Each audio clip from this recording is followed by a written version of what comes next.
దేవుని వాక్యం మేలిమి బంగారం కంటే కాదు, విస్తారమైన మేలిమి బంగారం కంటే కోర తగింది, జుంటితేనే దారాల కంటే మధురమైంది. కాబట్టి అటువంటి విలువైన శ్రేష్టమైన దైవ వాక్యాన్ని మనం ప్రేమించాలి, ఆశించాలి. చంటి బిడ్డ నిర్మలమైన పాల కోసం అపేక్షించినట్టు మనం దేవుని వాక్యాన్ని అపేక్షించాలి. మొదటి తెస్సలోనికే పత్రిక 2వ అధ్యాయం 17-18 వచనాలు నేను చదువుతాను, దయచేసి వినండి. మొదటి తెస్సలోనికే పత్రిక 2వ అధ్యాయం 17-18 వచనాలు. సహోదరులారా, మేము శరీరమును బట్టి కొద్ది కాలం మిమ్మను ఎడబాసి ఉన్నను, మనస్సును బట్టి మీ దగ్గర ఉండి మిగుల అపేక్షతో మీ ముఖము చూడవలనని మరి ఎక్కువగా ప్రయత్నము చేసితిమి. కాబట్టి మేము మీ యొద్దకు రావాలని ఉంటిమి. పౌలను నేను పలుమారు రావాలని ఉంటిని గాని సాతాను మమ్మను అభ్యంతరపరచెను. నేను చదివిన ఈ భాగం ఎవరు రాశారు? మొదటి తెస్సలోనికే పత్రిక 2వ అధ్యాయం 17-18 వచనాలు చదివాను. ఈ వచనాలు ఎవరు రాశారు? అపోస్తలుడైన పౌలు రాశారు. ఎవరికి రాశాడు? తెస్సలోనిక అనే పట్టణంలో ఉండే విశ్వాసులకు ఈ విషయాలు రాశాడు. చూడండి ఆయన ఏమంటున్నాడో, శరీరాన్ని బట్టి నేను కొద్ది కాలం మీకు దూరంగా ఉన్నా, మనస్సును బట్టి మీ దగ్గర ఉన్నాను, మిగులు అపేక్షతో మీ ముఖం చూడాలని మరి ఎక్కువగా ప్రయత్నం చేశాను. కాబట్టి మీ దగ్గరికి రావాలని ఉండి పౌలను నేను పలుమార్లు రావాలని ఉండి ప్రయత్నం చేశాను, కానీ సాతాను మమ్మను అభ్యంతరపరచెను అని పౌలు భక్తుడు రాశాడు. సాతాను ఒక చక్కటి దైవభక్తుడైన పౌలు లాంటి వ్యక్తిని తెస్సలోనిక అనే పట్టణానికి వెళ్ళి వాక్యం బోధించడానికి తాను చేసే ప్రయత్నాన్ని అభ్యంతరపరిచాడు అంటున్నాడు. దేవుని బిడ్డలను, వారు చేసే సేవను, వారి ప్రయత్నాన్ని సైతాను అభ్యంతరపరచగలడా? చెప్పండి అండి. సాతాను దేవుని బిడ్డలు చేసే మంచి ప్రయత్నాల్లో వారిని అభ్యంతరపరచగలడా? చెప్పండి. పరచగలడు. ఇక్కడ జరిగింది అదే. పౌలు భక్తుడు అంటున్నాడు, పలుమార్లు మీ దగ్గరికి రావాలి, మీకు వాక్యం చెప్పాలి, మీతో ఉండాలి, మిమ్మల్ని చూడాలని నేను ఎంతో అపేక్షించాను, ఆశతో ప్రయత్నించాను, కానీ సాతాను మమ్ములను అభ్యంతరపరిచాడు అని చెబుతున్నాడు. మరి సైతాను పౌలు భక్తుని అభ్యంతరపరుస్తుంటే మరి దేవుడు ఏం చేస్తున్నట్టు? ఆయన కలుగు చేసుకోకుండా ఇటువంటి అభ్యంతరాన్ని ఆయన ఎందుకు ఒప్పుకున్నట్టు? ఈరోజు నా వాక్య అంశం ఏంటి అంటే, విశ్వాసులకు శ్రమలు, అభ్యంతరాలు, కష్టాలు, శోధనలు ఎందుకు వస్తాయి? విశ్వాసులు ఎందుకు శ్రమలు అనుభవిస్తారు? అటువంటి శ్రమల్లో విశ్వాసులు ఏ రీతిగా ఉండాలి? ఆ అంశాన్ని మనం కొద్దిగా ధ్యానించుకుందాం. నేను చదివిన ఈ భాగంలో పౌలు భక్తునికి శత్రు అభ్యంతరాలు తీసుకొచ్చాడు. అయితే ఒక సత్యం ఏంటి అంటే, దేవుడు తన బిడ్డలను కాపాడుతున్నాడు. శత్రు దేవుని బిడ్డలను ఏమీ చేయలేడు. ఈ సత్యాన్ని మనం యోబు గ్రంథం 1వ అధ్యాయం 10వ వచనం ద్వారా జ్ఞాపకం చేసుకుందాం. యోబు గ్రంథం 1వ అధ్యాయం 10వ వచనం. ఈ సత్యాన్ని, అంటే దేవుడు తన ప్రజల చుట్టూ కంచె వేసి కాపాడుతాడనే సత్యాన్ని దేవుడు సాతాను ద్వారా కక్కిస్తున్నాడు. ఈ సత్యాన్ని సాతాను ఒప్పుకుంటున్నాడు. చూడండి 10వ వచనం. నీవు అతనికిని, అతని ఇంటి వారికిని, అతనికి కలిగిన సమస్తమునకు నువ్వు చుట్టూ కంచె వేసేతివి కదా, నీవు అతని చేతి పనిని దీవించుచుండుట చేత అతని ఆస్తి దేశములో బహుగా విస్తరించున్నది. సాతాను ఒప్పుకుంటున్నాడు దేవుని దగ్గర, దేవా నీవు యోబు చుట్టూ కంచె వేశావు కాబట్టి నేనేమి చేయలేకపోతున్నాను, అతని ఆస్తి అభివృద్ధి అవుతుంది అంటున్నాడు. దేవుడు తన యందు విశ్వాసం ఉంచిన బిడ్డల చుట్టూ ఏం చేశాడు? కంచె వేశాడు. అంతేకాదు, యోబు చుట్టూ మాత్రమే కాదు, బాగా గమనించండి, అతని ఇంటి వారికిని అతనికి కలిగిన సమస్తమునకును చుట్టూ కంచె వేసావు అంటున్నాడు. ఎంత అద్భుతమైన సత్యమో చూడండి. ఇది దేవునందు విశ్వాసం ఉంచిన ఆయన బిడ్డల చుట్టూ దేవుడు కంచె వేస్తాడు. అంతేకాదు, వారిని బట్టి వారి ఇంటి వారి చుట్టూ కంచె వేస్తాడు.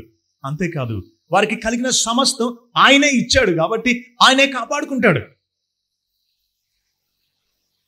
కాబట్టి శత్రువు ఏమీ చేయలేడు. యెహోవా యందు భయభక్తులు గల వారి చుట్టూ ఆయన దూత కావలి ఉండి వారిని రక్షించును.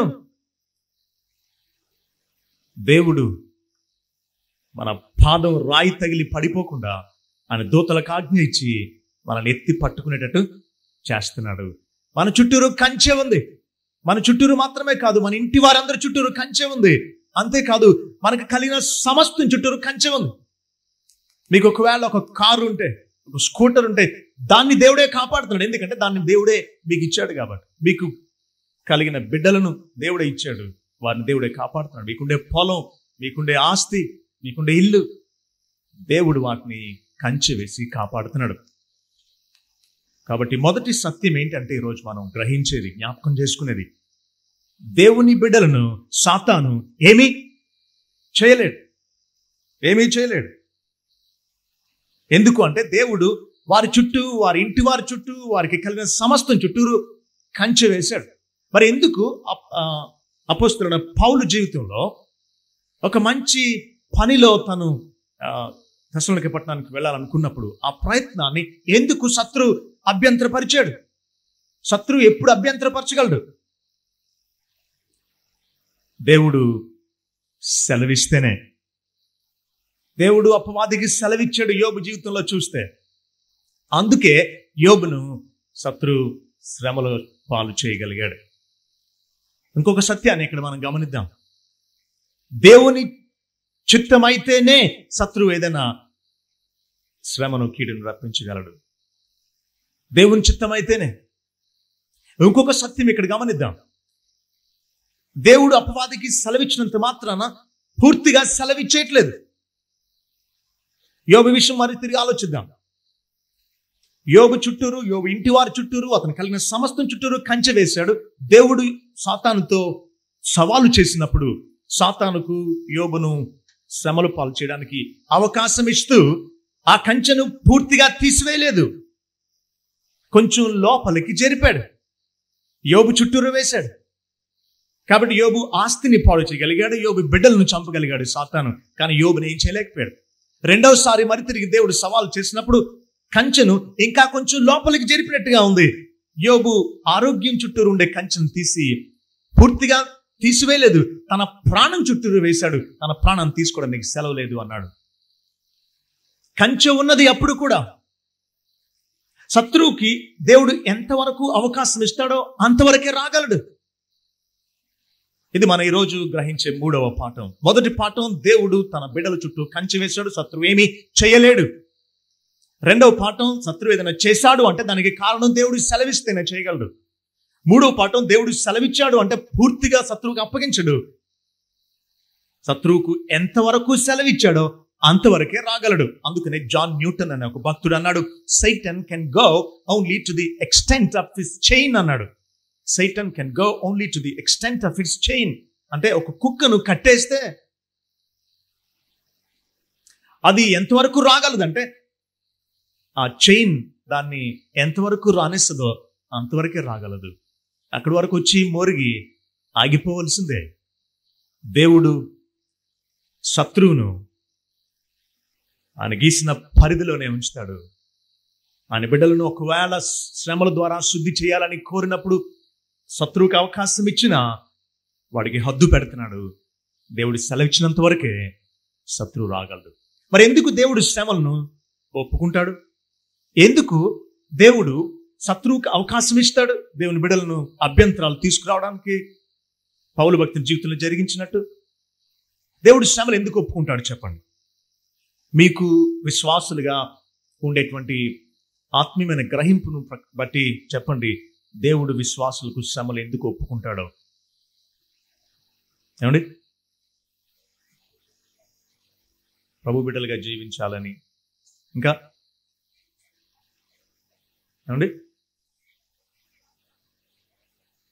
మనల్ని నాశనం చేయడానిక, లేకపోతే మనల్ని ఇంకా భక్తులు ఎదిగింపు చేయడానిక? కొన్ని వచనాలు చూద్దాం. చూడండి, విలాప వాక్యాల గ్రంథం 3వ అధ్యాయం. తెలుసా ఎక్కడ ఉంటుందో విలాప వాక్యాల గ్రంథం క్రొత్త నిబంధనలో?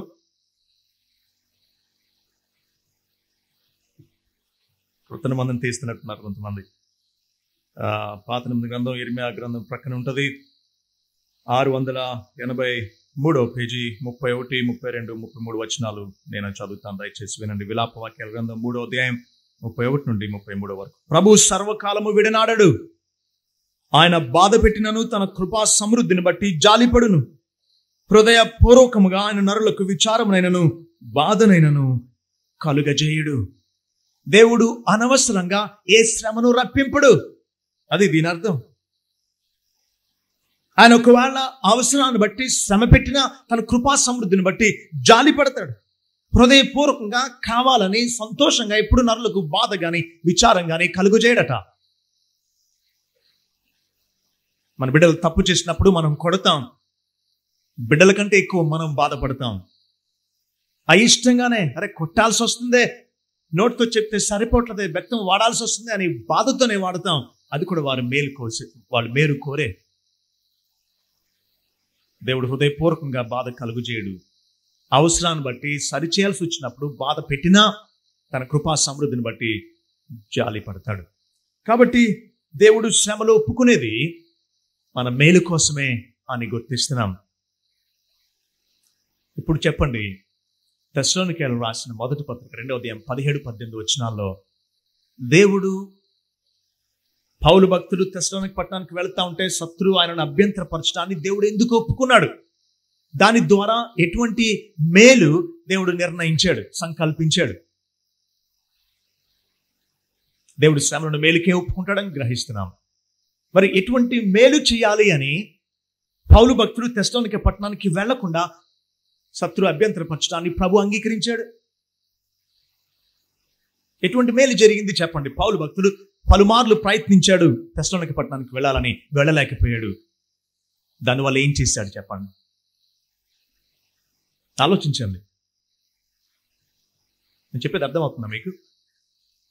పౌలు భక్తుడు ఒక మంచి ఉద్దేశంతో తెస్సలోనిక పట్టణానికి వెళ్ళి అక్కడ వాక్యం చెప్పాలి, దేవుని బిడ్డలను బలపరచాలి, వారిని చూడాలని మిగులు అపేక్షతో పలుమార్లు ప్రయత్నం చేశాడు. సాతాను అభ్యంతరపరిచాడు. దాన్ని దేవుడు ఒప్పుకుంటేనే అలా జరిగింది. మరి దేవుడు ఎందుకు ఒప్పుకున్నాడు? దేవుడు మేలుకే ఒప్పుకుంటాడు. మరి సాతాను అభ్యంతరపరచడం వల్ల దేవుడు ఎటువంటి మేలు కలుగు చేశాడు చెప్పండి? పౌలు భక్తుడు తెస్సలోనిక పట్టణానికి వెళ్ళలేకపోయాడు. కాబట్టి తెస్సలోనిక పట్టణంలో ఉండే విశ్వాసులకు ఆయన ఏం చేశాడు? వెళ్ళి వాక్యం చెప్పలేకపోయాడు కాబట్టి ఆయన ఏం చేశాడు? పత్రిక వ్రాసాడు. పత్రిక వ్రాసాడు.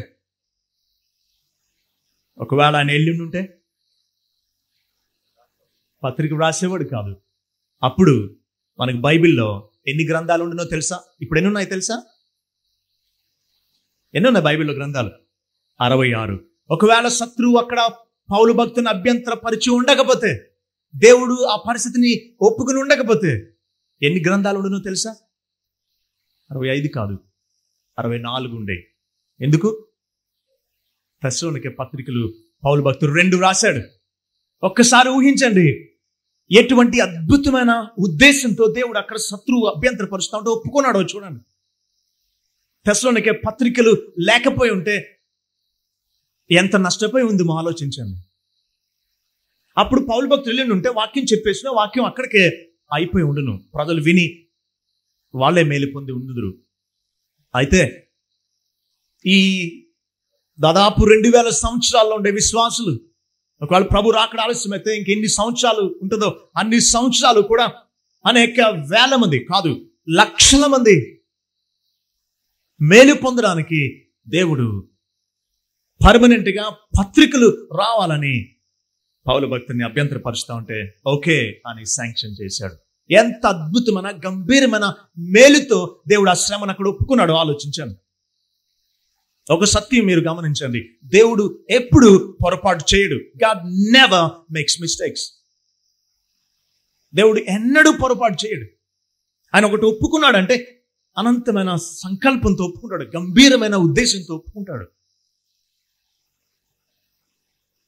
తెస్సలోనికైకి రాసిన 2 పత్రికల్లో కూడా ఉండేటువంటి సత్యాలు, అద్భుతమైన సత్యాలు మనం చాలా వచనాలు ఎప్పుడు కోట్ చేస్తూ ఉంటాం.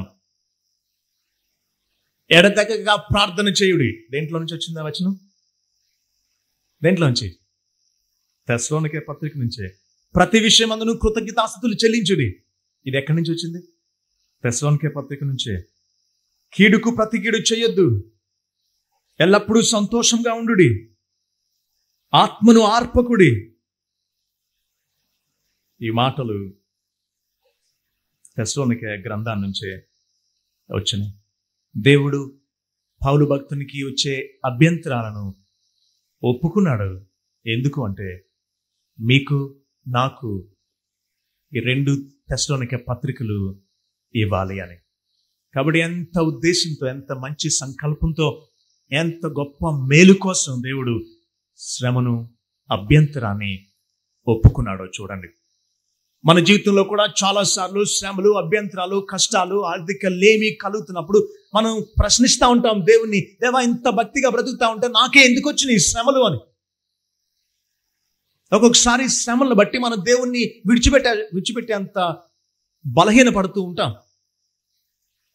దేవుడు శ్రమలను ఎంతో గొప్ప ఉద్దేశంతోనే ఒప్పుకుంటున్నాడు. నాకు చాలా ఇష్టమైన వచనం రోమపత్రిక 8:28 దేవుణ్ణి ప్రేమించు వారికి, అనగా ఆయన సంకల్పం చొప్పున పిలువబడిన వారికి మేలు కలుగుటకై సమస్తమును సమకూర్చి జరిగిస్తున్నాడట దేవుడు. దేవుడు తన బిడ్డల మేలు కోసం సమస్తాన్ని సమకూర్చి జరిగిస్తున్నాడు. నీకు అర్థం అవ్వకపోయినా, నీకు ఒక్కొక్క అనుభవం నీకు ఇష్టంగా ఉన్నా, కష్టంగా ఉన్నా, దేవుడు వాటన్నిటినీ కలిపి నీకు మేలు కలగడానికే ఒప్పుకుంటున్నాడు. దేవుడు ఎప్పుడు పొరపాటు చేయడని గ్రహించాం. దేవుడు ఒప్పుకునే ప్రతి అనుభవం కూడా సమకూర్చి జరిగిస్తున్నాడు. అవన్నీ మనకు మేలే, అవన్నీ మనకు మేలే. ఒక్కొక్క యాక్సిడెంట్, ఒక్కొక్క అనారోగ్యం, ఒక్కొక్క శత్రువు పోరాటం, ఒక్కొక్క బలహీనత, ఒక్కొక్క లేమి, కొరత ఎదుర్కొంటున్నప్పుడు విశ్వాసంగా నిజంగానే మనం ప్రశ్నిస్తాం. శ్రమ లేనప్పుడు చాలా ధైర్యంగా ఉంటాం. శ్రమల్లో మనం చాలా అభ్యంతరపడుతూ ఉంటాం. శత్రువు శ్రమల్లో మనల్ని భక్తిలోంచి తప్పించాలని చూస్తున్నాడు. ఒక సత్యం మీరు గమనించండి, శ్రమలను ఇద్దరు వాడుకోవడానికి ప్రయత్నిస్తారు. ఎంతమంది? ఇద్దరు. ఎవరో తెలుసా?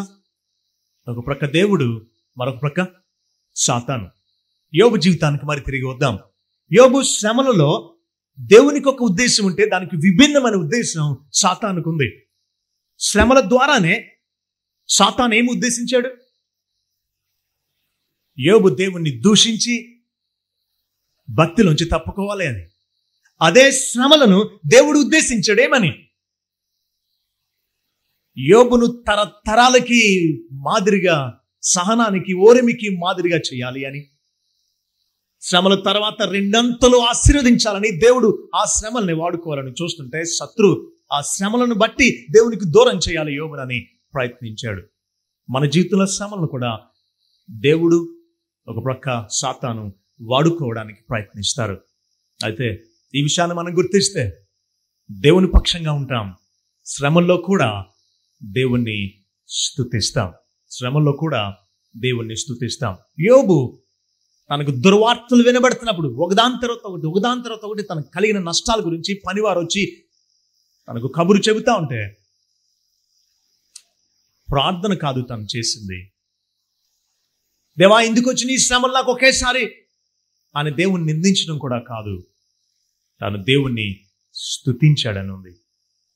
దేవుణ్ణి స్తుతించాడనుంది. యెహోవా ఇచ్చెను, యెహోవా తీసుకునెను, ఆయన నామమునకే మహిమ కలుగునుగాక. దేవుణ్ణి స్తుతించాడు శ్రమల్లో. ప్రజలు దేవుణ్ణి స్తుతించడంలో 3 రకాలుగా ఉంటారు, లేదా దేవుణ్ణి స్తుతించడంలో 3 అంతస్తులు ఉన్నాయి. మొదటి అంతస్తు ఏంటంటే మంచి వాతావరణ క్రైస్తవులు అంటారు. ఫెయిర్ వెదర్ క్రిస్టియన్స్ అంటారు. అంటే వాళ్ళు శ్రమలు ఏమీ లేకపోతే అన్ని క్షేమంగా ఆరోగ్యంగా సమృద్ధిగా ఉంటే అప్పుడు దేవుని స్తుతిస్తారు.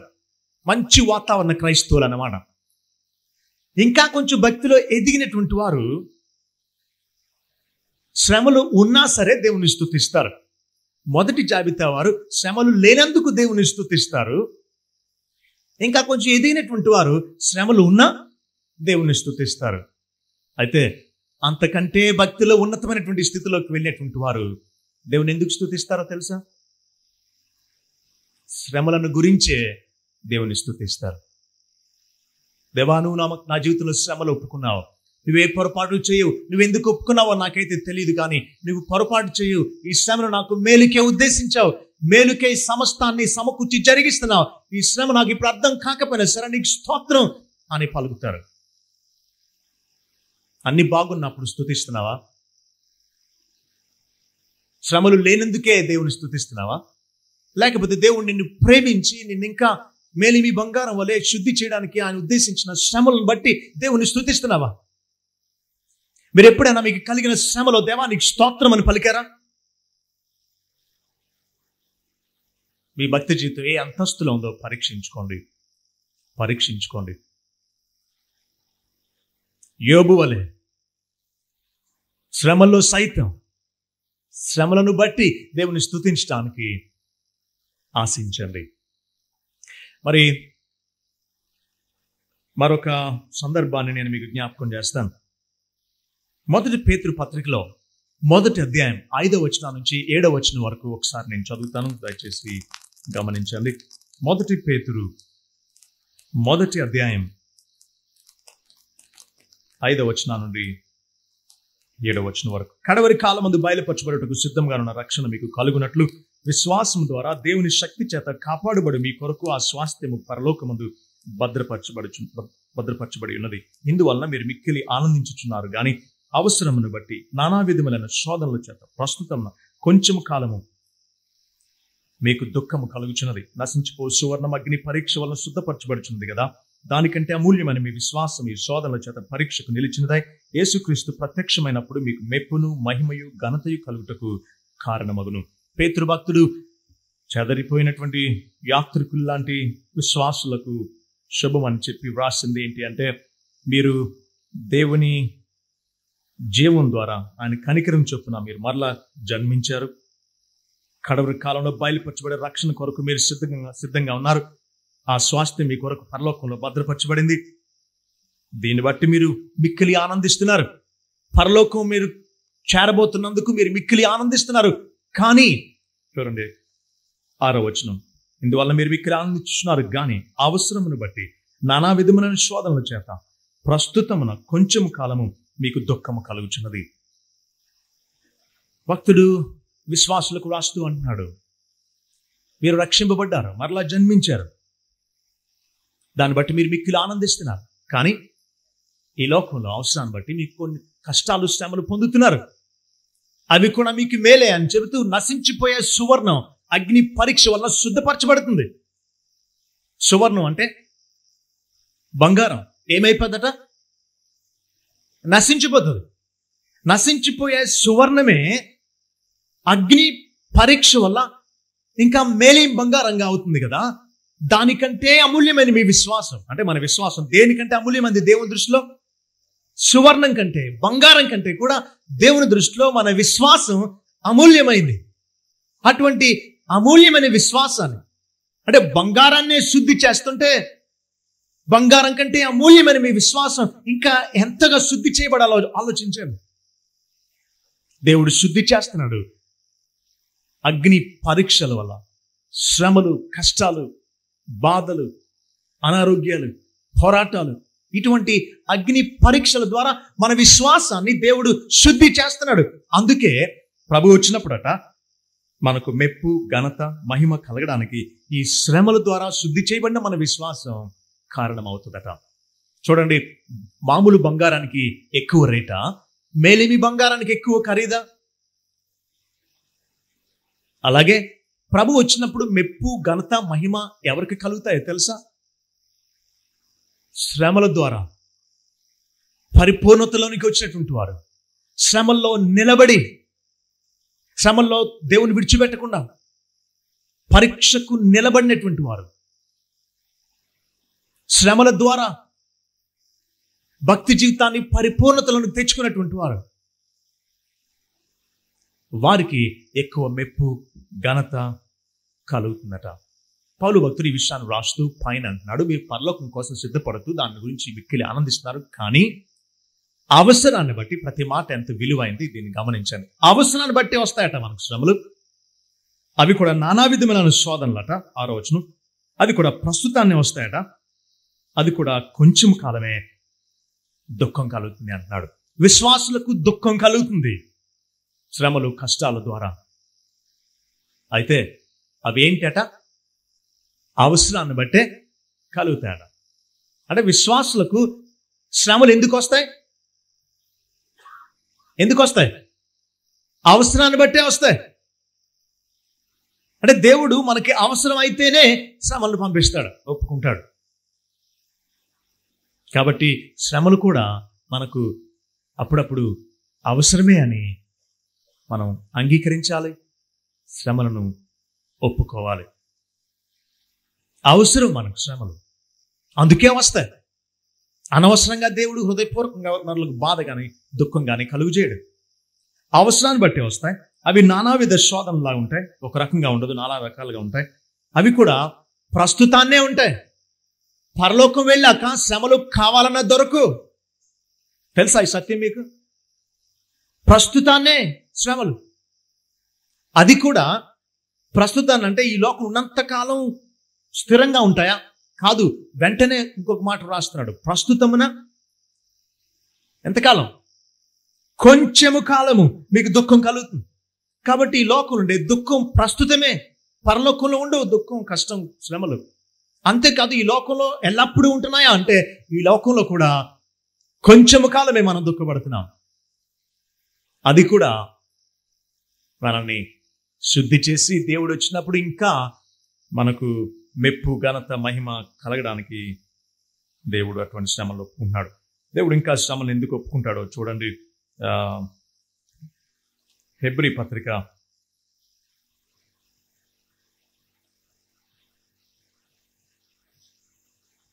12వ అధ్యాయం 7వ వచనం నుంచి 11వ వచనం వరకు నేను చదువుతాను, దయచేసి చూడండి. హెబ్రీ పత్రిక 12వ అధ్యాయం 7వ వచనం నుంచి 11వ వచనం వరకు. శిక్షాఫలం పొందుటకై మీరు సహించుచున్నారు. దేవుడు కుమారులనుగా మిమ్మల్ని చూచుచున్నాడు. తండ్రి శిక్షింపని కుమారుడెవడు? కుమారులైన వారందరూ శిక్షలో పాలు పొందుచున్నారు. మీరు పొందని ఎడల దుర్బీజులే గాని కుమారులు కారు. మరియు శరీర సంబంధులైన తండ్రులు మనకు శిక్షకులై ఉండిరి. వారెందు భయభక్తులు కలిగి ఉంటిమి. అట్లయితే ఆత్మలకు తండ్రి అయిన వానికి మరి ఎక్కువగా లోబడి బ్రతకవలను గదా. వారు కొన్ని దినముల మట్టుకు తమకు ఇష్టం వచ్చినట్టు మనల్ని శిక్షించిరి గాని మనము తన పరిశుద్ధతలో పాలు పొందవలనని మన మేలు కొరకే ఆయన శిక్షించుచున్నాడు. దేవుడు ఎందుకు శిక్షిస్తున్నాడు ఆయన బిడ్డల్ని? దేవుని పరిశుద్ధతలో పాలు పొందాలని మన మేలు కోసమే ఆయన శిక్షిస్తున్నాడు. ఎంత అద్భుతమైన సత్యాన్ని పౌలు భక్తుడు రాస్తున్నాడు. మన మేలు కోసమే దేవుడు మనల్ని శిక్షించేది. దేవుని పరిశుద్ధతలో మనం పాలు పొందాలని మనల్ని శిక్షిస్తున్నాడట. ఇంకా చూడండి 11వ వచనం, మరియు ప్రస్తుతమందు సమస్త శిక్షయు దుఃఖకరముగా కనబడిన కానీ సంతోషకరంగా కనబడదు. అయినను నీకు ప్రస్తుతం శ్రమ, దుఃఖం నీకు సంతోషకరంగా లేకపోయినా సరే దాని అభ్యాసం కలిగిన వారికి ఆ శ్రమే నీతి అనే సమాధానకరమైన ఫలాన్ని ఇస్తుంది. శ్రమల్లో నుంచి వచ్చినటువంటి వారు నీతిగా బ్రతుకుతారు. శ్రమల్లో దేవుడు సరిచేస్తాడు, శుద్ధి చేస్తాడు. పనికిరాని తీగలను ఆయన పెరికేస్తాడు.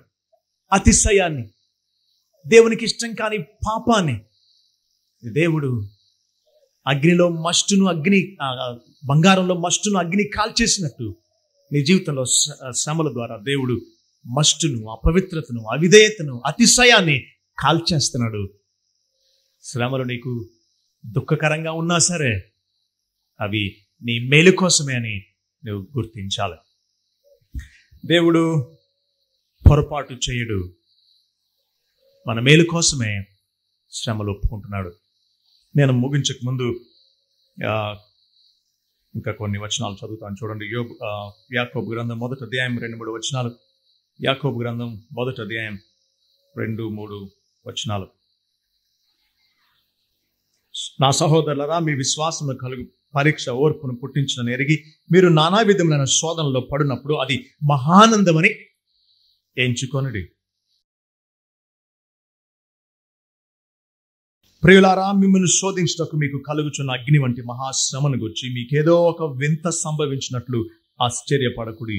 క్రీస్తు మహిమ బయలుపరచబడినప్పుడు మీరు మహానందముతో సంతోషించు నిమిత్తము క్రీస్తు శ్రమలలో మీరు పాలువారై ఉన్నంతగా సంతోషించుడి. శ్రమలు వచ్చినప్పుడు మహానందంగా ఎంచుకోవాలట.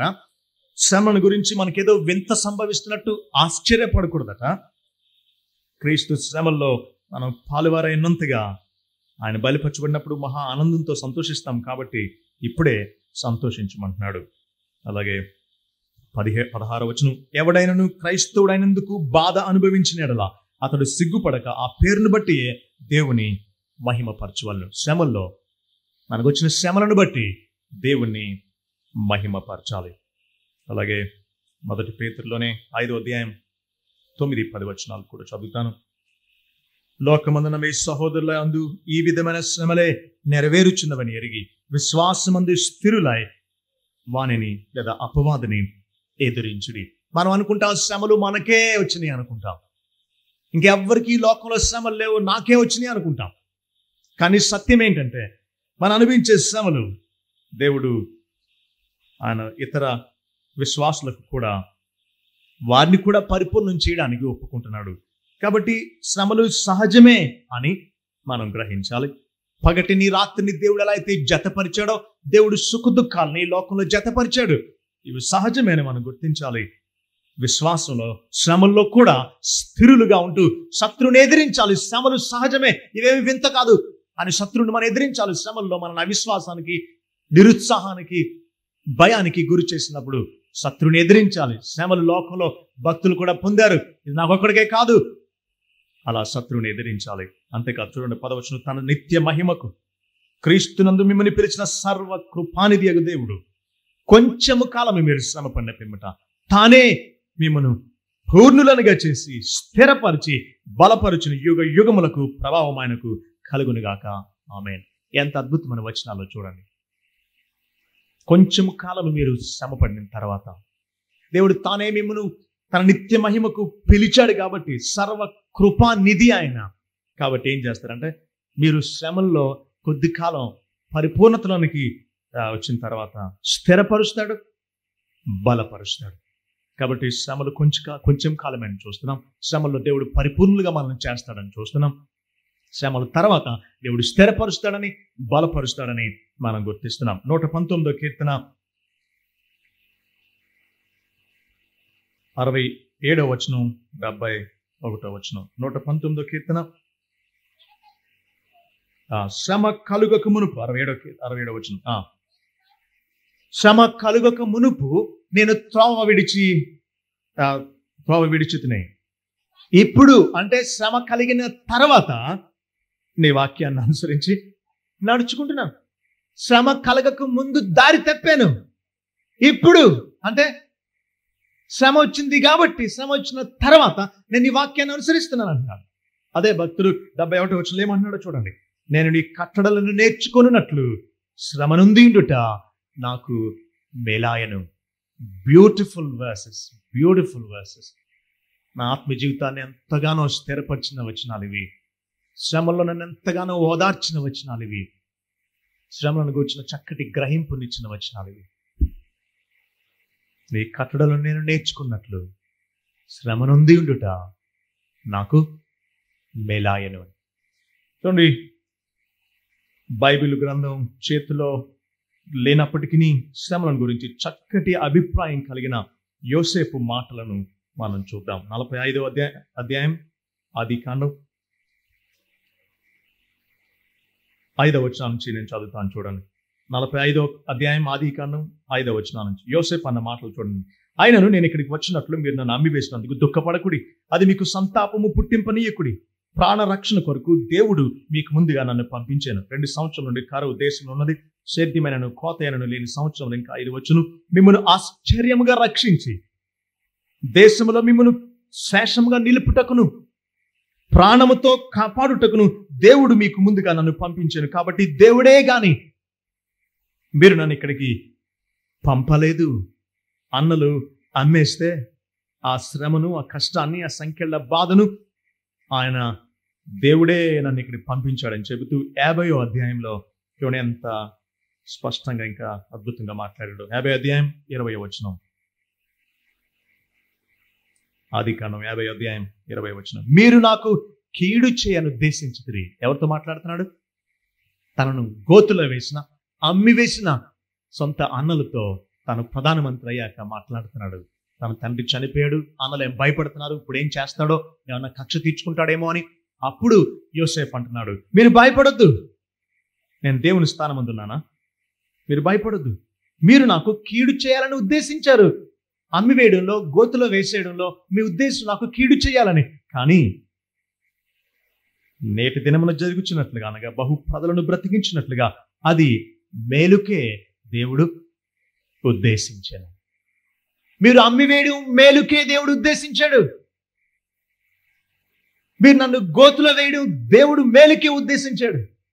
మీరు కీడు చేయాలనుకున్న ఆ ఉద్దేశాన్ని దేవుడు మేలుగా మార్చాడు అంటున్నాడు. లేదా దేవుడు దాన్ని మేలుకే ఉద్దేశించాడు అంటున్నాడు. బానిసగా తను ఉండడం దేవుడు మేలుకు ఉద్దేశించాడు.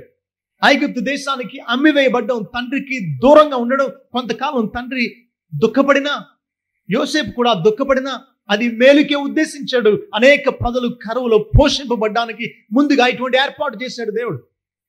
ఇంత గంభీరమైన ఉద్దేశాన్ని యాకోబు గ్రహించక ఆయన అంటున్నాడు, నాకు విషయాలన్నీ కూడా ప్రతికూలంగా ఉన్నాయి. యోసేపు చనిపోయాడు, బెన్యామీన్ని కూడా తీసుకెళ్ళిపోతున్నారు, నాకు అన్ని ప్రతికూలంగా ఉన్నాయంటున్నాడు. కానీ దేవుడు ఒక ప్రక్క అన్నిటిని అనుకూలంగా మారుస్తూ ఉంటే తాను తెలియక అన్ని నాకు ప్రతికూలంగా ఉన్నాయనుకుంటున్నాడు. మనం కూడా దేవుని సంకల్పాన్ని, శ్రమల వెనక దేవునికి ఉండే గంభీరమైన ఉద్దేశాన్ని గ్రహించలేక కష్టాలను, శ్రమలను చూస్తూ అన్నీ నాకు ప్రతికూలంగా ఉన్నాయి అనుకుంటాం, అన్నీ నాకు వ్యతిరేకంగా ఉన్నాయి అనుకుంటాం. కాదు, నీకు వ్యతిరేకంగా అనిపిస్తున్నాయి అంతే. దేవుడు నీకు వాటన్నిటి ద్వారా సమకూర్చి మేలు సిద్ధం చేస్తున్నాడు. అందుకనే భక్తుడు ఒక ఆయన శ్రమలను ఏమని పిలిచాడు తెలుసా? బ్లెస్సింగ్స్ ఇన్ డిస్గైజ్ అన్నాడు. శ్రమలట మారువేషంలో వచ్చే మేళ్ళట. విశ్వాసికి శ్రమలేంటి? మారువేషంలో వచ్చే ఆశీర్వాదాలు. చూడ్డానికి శ్రమగా కనిపిస్తుంది కానీ అది నిజంగా శ్రమ కాదు, అది ఆశీర్వాదమే. ఏదో ఒక ఇంజెక్షనో లేకపోతే అవసరమైన ఆపరేషన్ చూడ్డానికి బాధాకరంగా ఉన్నప్పటికీ అది ఎంతో మేలు.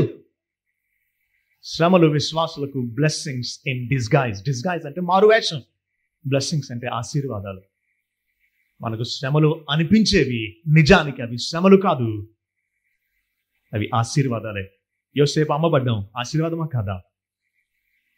యోసేపు బానిసగా ఉండడం దాదాపు 10 సంవత్సరాలు, అది ఆశీర్వాదమా కాదా? జైల్లో దాదాపు 2 సంవత్సరాలు ఉండడం ఆశీర్వాదమా కాదా? ఆశీర్వాదమే. ఆయన ఒక్కడికే కాదు, తన ప్రజలందరూ కరువులో రక్షింపబడ్డానికి, ఐగుప్తు దేశమంతా 7 సంవత్సరాలు పోషింపబడ్డానికి దేవుడు అనేక మందికి ప్రాణ రక్షణగా ఉద్దేశించాడు. యోసేపు జీవితంలో శ్రమలు, అది అతను బైబిల్ గ్రంథం లేనప్పుడే గుర్తించాడు. దేవుడు దీన్ని మేలుకే ఉద్దేశించాడు అంటే దేవుడు ఉద్దేశిస్తేనే జరిగింది, దీంట్లో దేవుని ప్రత్యక్షమైన హస్తం ఉంది అని ఒప్పుకుంటున్నాడు. బైబిల్ ఉన్నా ఇప్పుడు మనం ఒప్పుకోలేకపోతున్నాం మన శ్రమలు దేవుడు మేలుకు ఉద్దేశించాడు అని. ఎంత విచారమో చూడండి. యోసేపు జీవితం నాకు నిజంగా సవాలుగా ఉంటుంది. బైబిల్ గ్రంథం లేనప్పుడు, ఇన్ని వర్తమానాలు లేనప్పుడే తను అంత చక్కటి గ్రహింపు కలిగి ఉన్నాడు, శ్రమలు దేవుడు మేలుకే ఉద్దేశించాడు అని. ఎంత చదువుతూ, ఎంత వింటూ, ఎంత బోధిస్తూ కూడా మనం ఒక్కొక్కసారి బలహీనపడుతూ ఉంటాం. ఈ శ్రమలు ఏదో దేవుడికి తెలియకుండా వచ్చినాయి అన్నట్టు, దేవుడి శ్రమలు వచ్చి మనకు విడుదల ఇవ్వలేడు అన్నట్టు మనం భ్రమపడుతూ ఉంటాం. కాదు కాదు కాదు, శ్రమల్లో శత్రువు నీ విశ్వాసాన్ని బలహీనపరచడానికి చూస్తున్నాడు. అది గుర్తించు. శ్రమల్ని దేవుడు ఒప్పుకుంటేనే వస్తాయని గ్రహించు. శ్రమను దేవుడు మేలుకే ఉద్దేశిస్తాడని గ్రహించు. నేను 2 ఉదాహరణలు నేను చెప్పి లాస్ట్లో ఒక వచనం చదివి ముగిస్తాను. శ్రమలు మనకి మేలుకే దేవుడు ఉద్దేశిస్తాడు. హెబ్రీ పత్రికలో కానీ ఆదికాండంలో కానీ మనం చూసింది దేవుడు శ్రమలను మేలుకే ఉద్దేశిస్తాడు. రోమా 8:8లో కూడా మేలుకే దేవుడు అన్ని సమకూర్చి జరిగిస్తాడు.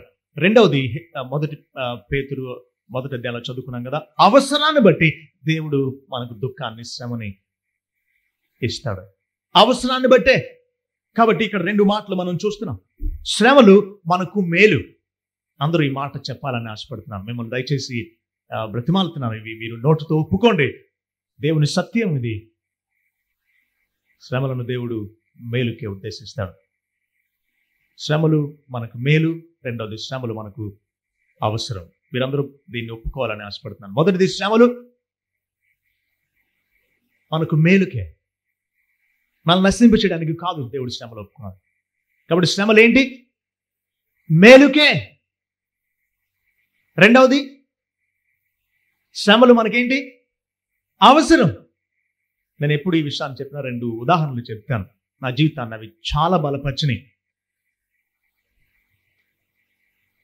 అవసరం శ్రమలు ఏంటండి? శ్రమలు అవసరం అంటున్నారు ఏంటండి? అన్ని సుఖాలు క్షేమాలు కలగాలి కదా, దేవుడు నమ్ముకుంటే అన్ని బాగుండాలి కదా అంటారు. అవును, దేవుడు అవసరం అయితే అన్ని ఇస్తాడు. ఒకవేళ మనల్ని సరిచేయాలి అంటే శ్రమలనే మేలు ద్వారా సరిచేస్తాడు. శ్రమలను కూడా మనకి మేలుగా మారుస్తాడు. కాబట్టి శ్రమలు ఒక్కొక్కసారి అవసరం అవుతాయి. దేవుడు వాటిని ఒప్పుకుంటాడు. ఈ సందర్భంలో మనం గ్రహించాల్సిన ఒక ఉదాహరణ చూద్దాం. ఒక తల్లి కేక్ తయారు చేస్తుందట. ఏం తయారు చేస్తుంది? కేక్ తయారు చేస్తుంది. తయారు చేసే ముందు కేక్లో కలపవలసిన మైదా పిండి, బేకింగ్ సాల్ట్ అంటాం, ఉప్పు, పచ్చిగుడ్డు, వెన్న, షుగరు, ఇవన్నీ కూడా సమపాళ్ళల్లో గిన్నెల్లో అక్కడ పెట్టుకుంది. వీటన్నిటిని కలిపి తయారు చేస్తుంది అనమాట.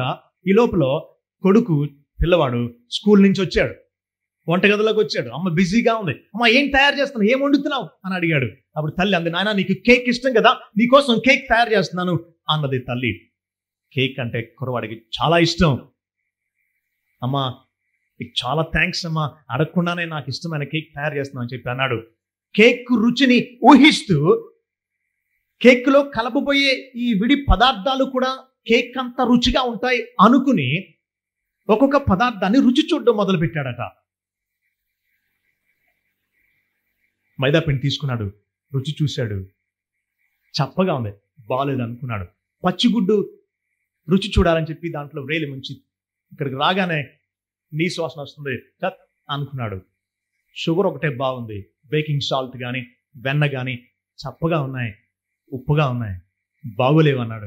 ఏమి బాగోలేదని చెప్పి గ్రౌండ్కి వెళ్ళిపోయాడు. 1 గంట 2 గంటలు ఆడుకుని అలసిపోయి వచ్చాడు. ఈ లోపల తల్లి వాటన్నిటినీ కలిపి ఓవెన్లో కేక్ని తయారు చేసి పిల్లవాడు వచ్చేటప్పటికి టేబుల్ మీద పెట్టి కట్ చేస్తూ ఉంది. పిల్లవాడు దెబ్బలాడి మరి 2-3 పీసులు తినేశాడు. భలే ఉంది మమ్మీ కేక్, భలే ఉంది మమ్మీ కేక్ అన్నాడు. అప్పుడు తల్లి చెప్పిందట, నాయనా ఈ కేక్కి ఈ రుచి ఎలా వచ్చిందో తెలుసా? నువ్వు వ్యక్తిగతంగా చూసినప్పుడు విడి పదార్థాలు రుచిగా లేవు అని నువ్వు అన్నందుకు నేను ఏ పదార్థాన్ని తీసేసినా ఈ కేక్కి రుచి రాకపోను అన్నాడట, అన్నదట ఆమె. వ్యక్తిగతంగా చూస్తే రుచిగా లేవు పదార్థాలు, కానీ వాటన్నిటినీ కలిపితేనే ఈ కేక్కి రుచి వచ్చింది. నాయన ఈ రుచి రావాలి అంటే, ఈ కేక్ తయారవ్వాలి అంటే రుచిగా, వ్యక్తిగతంగా రుచిగా లేకపోయినా అవన్నీ అవసరమే అని చెప్పిందట. ఆ పదార్థాలన్నీ ఏంటి? అవసరమే. కేక్ వరకు ఎందుకు? మీరు ఒక కూర వండుతున్నారు, ఒక చేపల కూర. కారం ఉట్టిదే తినలేం, కానీ కారం లేకపోతే కూరలో కూర రుచిగా ఉంది. ఉప్పు ఉట్టిదే తినలేం, కానీ అవన్నీ కలిపితేనే కదా రుచి వచ్చింది కూరకి. అలాగే ఒక శ్రమ, దాన్ని ఒక్కదాన్నే చూస్తే అది భారంగా ఉంటుంది, ఒక అనారోగ్యం.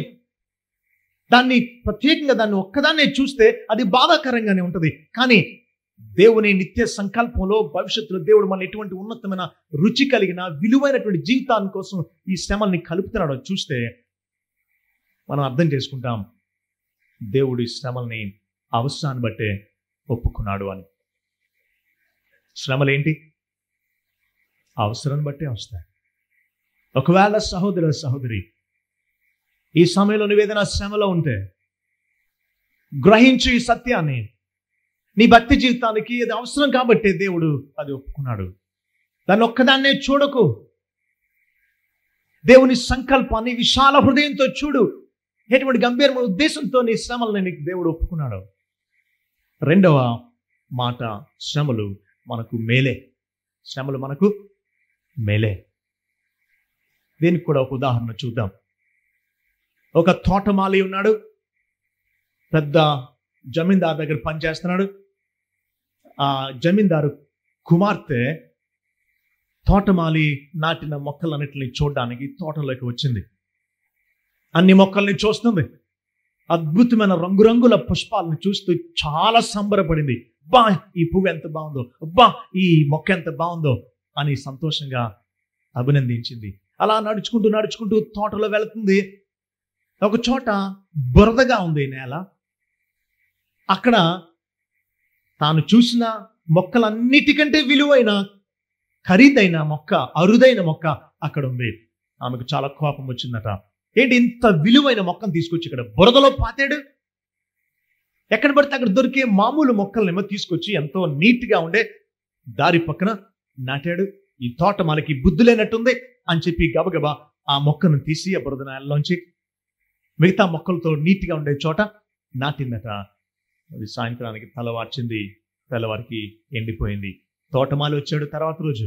ఈ మొక్కని ఎవరు ఇలాగా ప్లేస్ మార్చారు అని అడిగితే యజమానుని కుమార్తె ఏమనలేడు.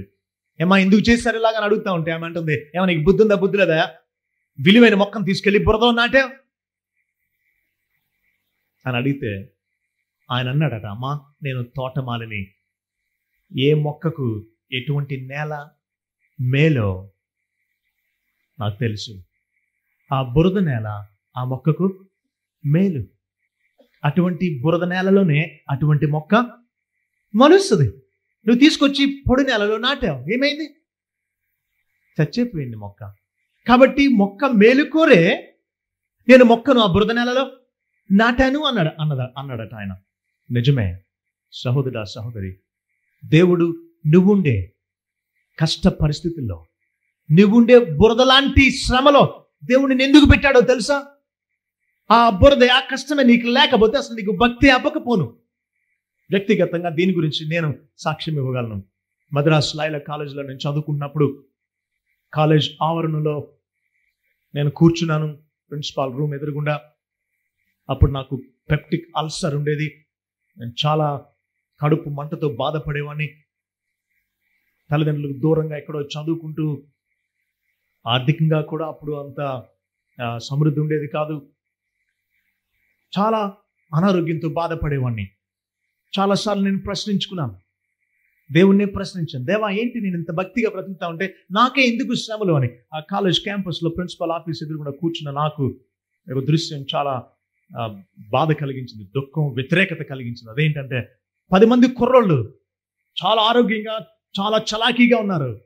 ఒక సిగరెట్ 10 మంది తాగుతున్నారు. వాళ్ళ నోటి నుంచి వచ్చే ప్రతి మాట అపవిత్రంగా, హేయంగా ఉంది. కానీ వారు ఎంతో ఆరోగ్యంగా ఉన్నారు. దేవా ఏంటి వాళ్ళకి లేని శ్రమ నాకు ఎందుకు రావాలి అనుకున్నాను. అది దేవుడు తర్వాత నాకు గ్రహింపు చేశాడు. నాకున్న శ్రమల ద్వారానే నేను దేవుని పరిశుద్ధతలో పాలు పొందడానికి వీలైంది. నేను ఈరోజు ఇక్కడ నిలబడ్డాను అంటే దానికి కారణం దేవుడు నన్ను శ్రమల ద్వారా పరిపూర్ణతలోనికి ఆయన తీసుకొస్తున్నాడు. నాకు ఇప్పుడు ఆలోచిస్తే ఆ శ్రమలే కానీ నాకు లేకపోయి ఉండుంటే నేను ఎప్పుడో నశించిపోయి ఉందను. దేవునికి దూరంగా కాదు, వ్యతిరేకంగా బ్రతికి ఉండేవాడిని. మీకు అర్థమవుతుందా? దేవుడు నా శ్రమలను నా జీవితంలో ఎంత మేలు కోసం ఉద్దేశించాడో. ఒక సత్యం మీకు తెలుసా? పరలోకం వెళ్ళిన తర్వాతట దేవుణ్ణి ఎక్కువగా దేని గురించి స్తుతిస్తామో తెలుసా? ఈ లోకంలో కలిగిన మేళ్ల గురించి కాదట. దేవుడు ప్రేమించి మనల్ని భక్తిలోంచి తప్పిపోకుండా ఉండడానికి ఆయన ఒప్పుకున్నటువంటి శ్రమలను గురించి దేవుణ్ణి ఎక్కువగా స్తుతిస్తామట పరలోకంలో. మీకు తెలుసా ఈ సత్యం?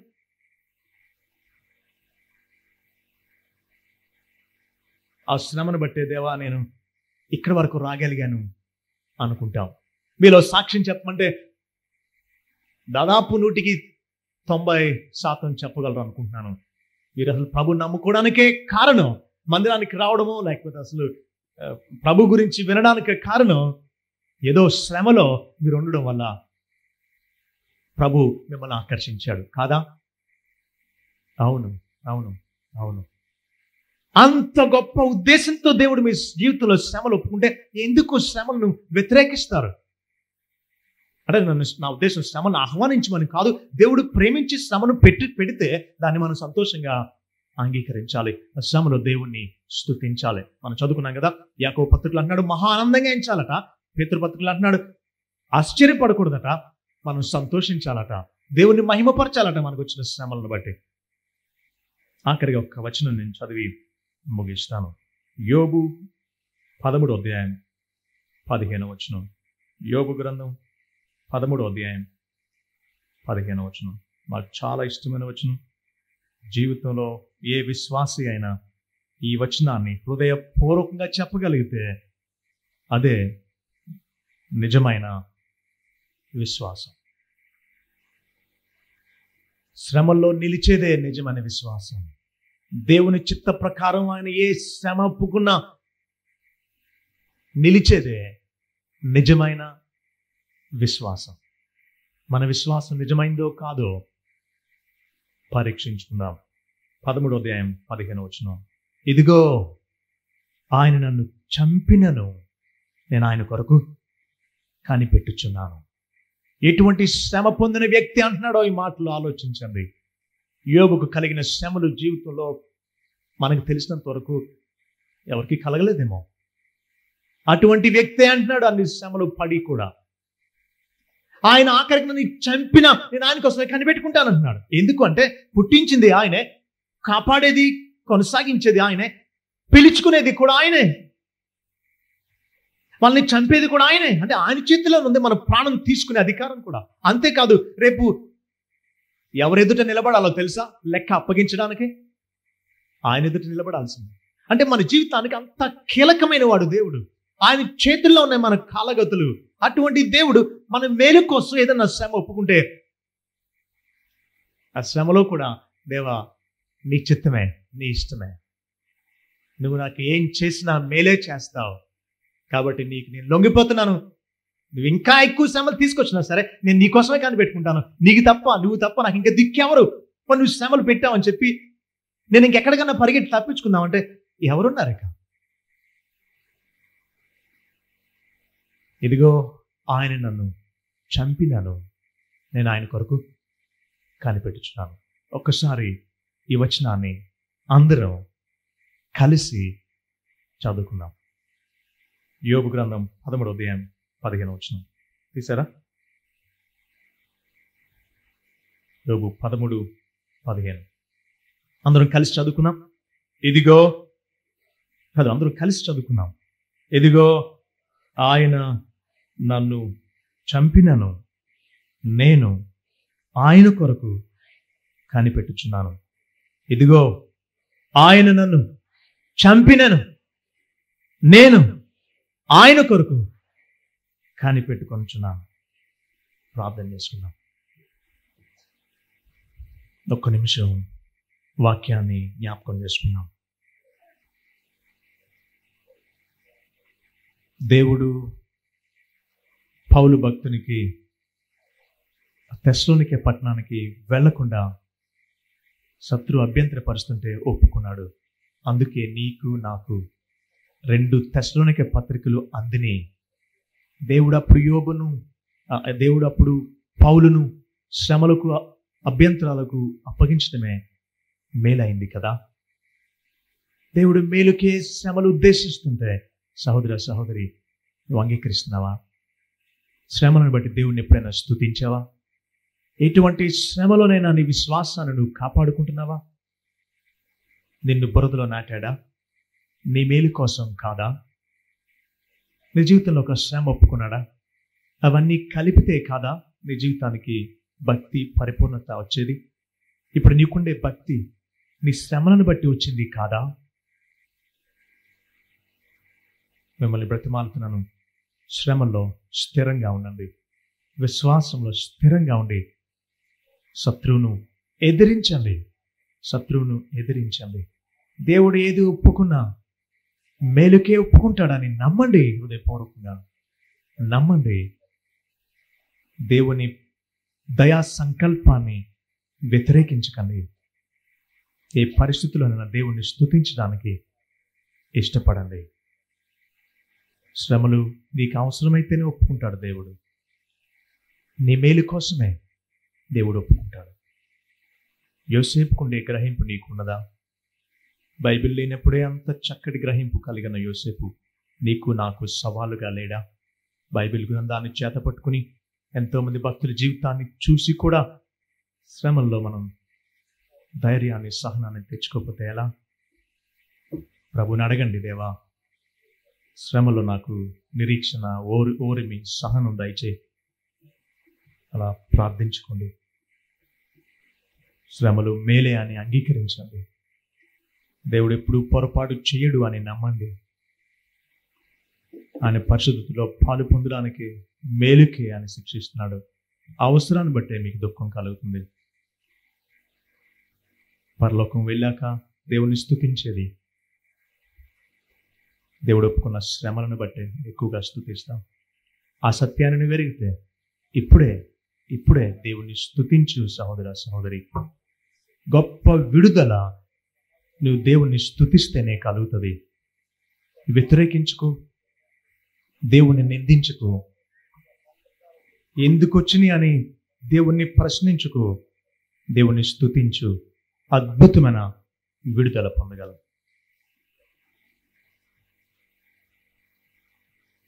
పరిశుద్ధుడా, నమ్మదగిన దేవా, విశ్వాస్యత చేత ఆవరింపబడిన దేవా, మిమ్మల్ని ఏమని స్తుతించగలం. మా తలలు వంచి మా హృదయాన్ని కుమ్మరిస్తూ మిమ్మల్ని స్తుతించుకుంటున్నాం. శ్రమల ద్వారా మమ్మల్ని పరిపూర్ణులుగా చేయాలని మా పట్ల ఎంత శ్రద్ధ వహిస్తున్న దేవా, మీకు స్తోత్రాలు నాయన. మేము తప్పు చేసినప్పుడు మమ్మల్ని విడిచిపెట్టట్లేదు. మమ్మల్ని ఇంకను మీ పరిశుద్ధతలో పాలు పొందడానికి మమ్మల్ని శ్రమల ద్వారా శుద్ధి చేస్తున్నారు. మీ రాకడలో మేము మెప్పు, ఘనత, మహిమ పొందాలనేది మీ గంభీరమైన ఉద్దేశం అని మేము గుర్తిస్తున్నాం. దేవా, తెలియక వ్యతిరేకించాం. తెలియక శత్రు తీసుకొచ్చిన అవిశ్వాస తలంపులు, నిరుత్సాహాన్ని మేము అంగీకరించాం. మమ్మల్ని క్షమించండి దేవా, మమ్మల్ని క్షమించండి. శ్రమలను మాకు మేలుగా ఉద్దేశిస్తున్నారు. ఈ రోజు నుండి మీరు అనుగ్రహించే ప్రతి శ్రమను బట్టి మిమ్మల్ని స్తుతించడానికి సహాయం చేయండి. ఆ రీతిగా శత్రువుని సిగ్గుపరచడానికి సహాయం చేయండి తండ్రి. మా జీవితాల్లో శత్రువు ఓడిపోవాలి. యోబు జీవితంలో ఎలా అయితే శత్రువు సిగ్గుపడ్డాడో, మా జీవితాల్లో కూడా ప్రభు మీ సంకల్పమే నెరవేరాలి, మీ చిత్తమే నెరవేరాలి, మీ ఉద్దేశమే నెరవేరాలి. మీరే మహిమ పొందాలి. మమ్మల్ని చంపిన, మమ్మల్ని ఏ అనుభవం గుండా మీరు తీసుకువెళ్ళినా, ఇక మీరు తప్ప మాకు ఇక దిక్కు ఎవరు లేరు కాబట్టి మీకోసమే కనిపెట్టుకుంటాం. మమ్మల్ని స్థిరపరచండి. అంతము వరకు మమ్మల్ని స్థిరపరచండి. ఏ అనుభవం గుండా మీరు తీసుకువెళ్ళినా సరే, మీరు ఎప్పుడూ పొరపాటు చేయరు. మీరు ఎప్పుడూ మమ్మల్ని నశింప చేయడానికి హృదయపూర్వకంగా ఏ శ్రమను ఒప్పుకోరు. మేలుకై మీరు ఉద్దేశించే ప్రతి అనుభవాన్ని మేము అంగీకరిస్తున్నాం. స్థిరపరచండి, కాపాడండి, అంతము వరకు మమ్మల్ని నిలబెట్టండి. కొంచెము కాలమే మీరు శ్రమ పడిన పిమ్మట సర్వకృపానిదేగు దేవుడు తానే మిమ్మల్ని పరిపూర్ణులుగా, సంపూర్ణులుగా చేసి స్థిరపరిచి బలపరచడానికి ఇచ్చిన మీ వాగ్దానాన్ని మా జీవితాల్లో స్థిరపరచండి. శ్రమను గురించిన మంచి గ్రహింపును మా జీవితాంతం స్థిరంగా అనుగ్రహించండి. ఎటువంటి పరిస్థితుల్లోనైనా సరే, లోకం తల్లకిందులైపోయినా సరే, మిమ్మల్ని ఎన్నడూ విడిచిపెట్టకుండా, మీ విశ్వాసం నుంచి ఎన్నడూ తొలగిపోకుండా, మిమ్మల్నే హత్తుకోవడానికి, మీకోసమే కనిపెట్టుకోవడానికి సహాయపడవలసిందని యేసు నామములో ప్రార్థించి స్తుతించుకున్నాం తండ్రి. ఆమేన్. మన ప్రభువైన యేసుక్రీస్తు వారి కృప, తండ్రి అయిన దేవుని వారి యొక్క ప్రేమ, పరిశుద్ధాత్మక అన్యోన్య సహవాసం అంతము వరకు మనల్ని స్థిరపరిచి, బలపరిచి, కాపాడి ఆయన రాకడ కొరకు సిద్ధపరచును గాక. ఆమేన్.